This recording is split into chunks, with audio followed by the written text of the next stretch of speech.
I'd like to give my own timeline, and I'm going to back it up with the facts that Lou Blanc, who was a director during the first desal back in the 1990s, before everything was digitized, gave me a whole big, huge box of all of the facts of everything that went on with that desal plant.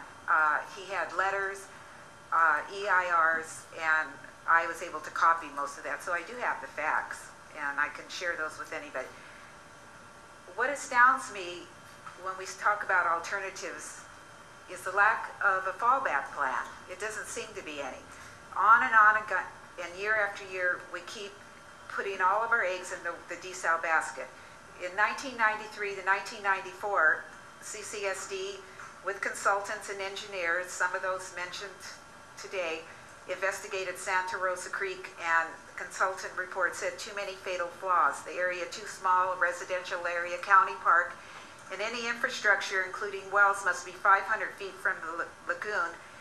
The county said they wouldn't allow transmission lines to cross the park. So the CCSD moved on to San Simeon. This is in 1994. There, the superintendent of the park said, we're not going to allow you to drill on our beach. Dave, that was the general manager, this is what the park superintendent said. Dave, considering our resource protection and recreation provisions, we're just not going to let you drill here. This is a state park. Go find a new place for your test wells, period. So they were kicked out of there, the CCSD. So what did?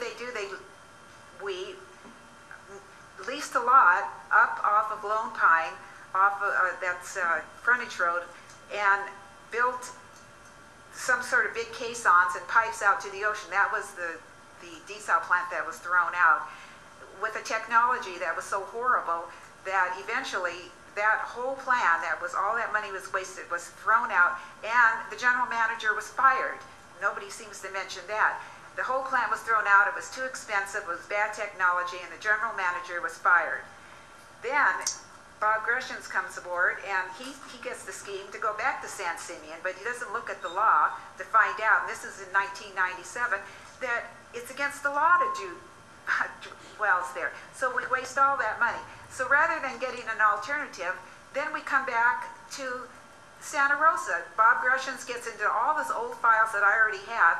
I can see his digital fingerprints over everything he read because he gave the digital files to somebody that gave them to me. I can see what he read. He knows that you can't drill within 500 feet of the lagoon, yet he hires the same old consultants to go out, and he says that there's channels out there, but we found out that the channels off of Schammel Park are only 24 feet deep. There aren't any channels. So here we are still trying to beat this dead horse when we have other alternatives, and it astounds me that you're saying that permits are hard for other alternatives. What could be harder than this?